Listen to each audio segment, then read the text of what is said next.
Hey guys, this is Julian of Julian Gray Media. Today's video has been requested a while since I mentioned this topic in one of my earlier mixing videos. Today we're going to be learning how to use math to calculate reverb and decay times to make sure that your transients aren't masking. Let's hop into the studio and get started.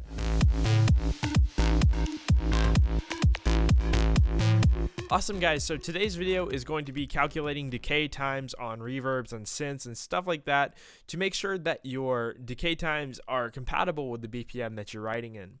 So BPM, as you know, is an increment of time or a value that's directly correlated to time. BPM is how many beats essentially fit into 60 seconds or 1 minute. And we can actually figure out how long each beat is based on this. If we divide 60 by the BPM of the song, we can get the exact value of each individual beat. There's a lot of cool websites that already do this for you. There's one here, I'll link this in the description below, that basically converts musical values into milliseconds. So in the tempo, we're going to run with 120 right now just for the ease of use here. As you can see, a quarter note is represented by 500 milliseconds. Essentially what this is saying is for every quarter note on a musical grid, it's 500 milliseconds, and a quarter note in a 4/4 time signature is a single beat. So 120 under 4/4, every 500 milliseconds is another beat on a quarter note grid. So what does this mean for us in a musical sense? Now, the problem is that if we are at a fast tempo, 120 isn't too fast, but it's fast enough to run into issues, especially on a 4/4 time grid. Let's say that we have a transient. Let's load in a audio sample here. Let's go to Black Octopus. It's my favorite pack. I did a review of Leviathan 2. It's my favorite drum pack. You can check that out in the link in the upper right-hand corner right now. But we're going to go ahead and load in a sample. Now, let's say that this doesn't necessarily have to be a kick drum. Let's say that we have a kick drum with some reverb on it. Now, you'd never do that. But let's say that we did, and we had a second kick drum hit right here on that next beat. The issue that you're going to run into if you load reverb onto this, let's say that you have a reverb and the reverb time is so long that it conflicts into this next kick drum. The issue is that you're going to start getting reverb overlap, and you're going to start seeing decay times overlap into each other, which can create either phasing problems or general mud in your mix.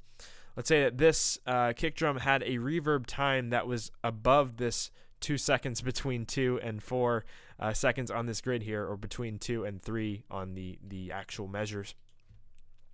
Let's say that we had a extremely long reverb because the grid's huge here, and it overlapped into this next one. The tail of this reverb is going to mask over that kick drum here, and that's going to be an issue. Let's actually kind of demonstrate that here. If we actually make a new audio track and move this down, and we put the reverb, let's just say at 50% or close to, and then we're going to set this reverb decay time somewhere really long, like 5 seconds.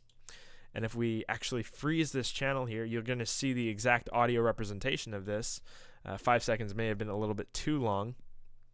Let's do 2.5 seconds. And then we're going to freeze again. You're going to see the audio representation of this when I flatten. And you're going to see the issue here. Now, this isn't really that big of an issue because of how small the reverb amount was. But as you can see, if we exaggerated this, you can see these small artifacts of this reverb here that are going to overlap into this next kick if this was here. So then when this kick triggers, then the reverb from this kick and the reverb from this kick are going to overlap. And that's the issue that we're going to solve today. So with this chart again here, as you can see here, and we're going to do this with a synthesizer to make it more accurate because reverb can introduce a lot of other things like room size and stuff like that. We're not going to dive too heavy into that. We're just going to get into the decay times. If we reference this chart here, we can actually plug in these values to make sure that our reverbs don't decay over into the next rhythm or the next beat. For the example and sake of this tutorial, we're going to do this with a synth, just so we can see the exact decay time instead of a reverb decay, because like I said, room size and stuff like that can play an instrumental role in the length of a clip as well, and we want something really simple, so we're going to do a synth decay time. So let's actually just load in an F note here. I'm going to go ahead and load in Serum. And as you can see, the release time is at 500 milliseconds. I was playing with this before. If we set it to 0, as you can see, it's going to play and then it's going to stop immediately after the note stops. And that's as expected because the attack time is at 0 and the release is at 0. The note is only going to play while the note is being triggered. But if we set this release time out in something like a pad or a reverb sound, we start to run into the same issue that we had with the audio file. That decay time is now too long, and if we had another sound here, these two would overlap. Even if ever so slightly, it's still going to do it. We can exaggerate this a lot if we extend this way out. And as you can see, it starts to overlap into the next note. To remedy this, again, we're going to reference this chart here, and we're going to find the value of a quarter note, which is that 500 millisecond value here. Now there's 1,000 milliseconds in a second, so we can use that to our advantage here. If we wanted to calculate a full quarter note, it's 4 times a, or I'm sorry, if we wanted to calculate a full whole note, I should say, it's 4 times the value of a quarter note. So we can multiply 500 by 4, and that would give us 2,000, which would be a full quarter note. And then again, you can use that same math to figure out the value of any note that isn't listed here. But we're going to do a 500 millisecond value here. Set this to 500. Then we're going to freeze this channel. Now what I'm going to do is actually duplicate this so we can get one with and without the decay. We're going to freeze. Now, as you can see, because we set that 500 value, which is the value of a quarter note, and we're on the quarter note grid here, you can see that that release time right here is taking up exactly a quarter note, or very, very shy of it. So we're going to flatten this track, and as you can see, the tail of that sound that we just created is now exactly a quarter note. And even if we exaggerated this way out, you'll see that this will not interfere with the next beat in line. So we can use this to our advantage if we wanted to make this as long as possible without masking into the next note.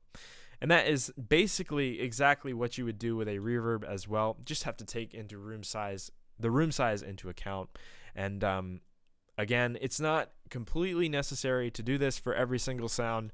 It's just something that you want to keep in mind if you want to prevent and minimize masking of different sounds in your mix. So let's try one more example here. We're going to go back to the 2 notes again, and let's say that we wanted this to be a full whole note. We're going to set this to 1 bar, which is a whole note, and then we want this release time to be set for the full value of a whole note. All we have to do is calculate the difference between this quarter note and the whole note, which is 3.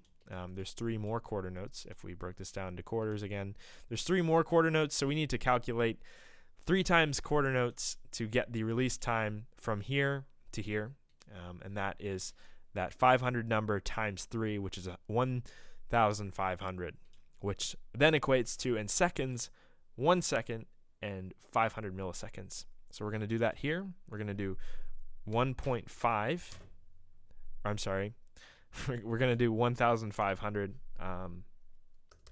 like so, and that is 1.5 seconds. I think if you type in 1.50 s, it'll do that. So then, as you can see, if we freeze this now for the second example, you can see it did exactly that. That 3 times quarter note length is now completely filling, and it's fitting right to that grid, so you aren't going to have any overlap in your synths. And of course, you can probably memorize these if you work in a similar tempo all the time. Like I work in 128 all the time, so I have a good amount of these memorized, 469 to 34. And yeah, it's just a very, very basic principle, kind of using the math side of music making to kind of create a cleaner mix, to reduce the mud and masking of overlap. And I hope it helped you. If you employ this in your own mixes, let me know in the comments below. If you plan on doing this in the future, let me know down there as well. If you have any ideas for future videos, let me know in the comments below as well, and make sure to subscribe. I make 2 videos a week, or at least I try to, and I am Julian of Julian Gray Media. I will talk to you in the next one. Bye-bye. I like to eat food.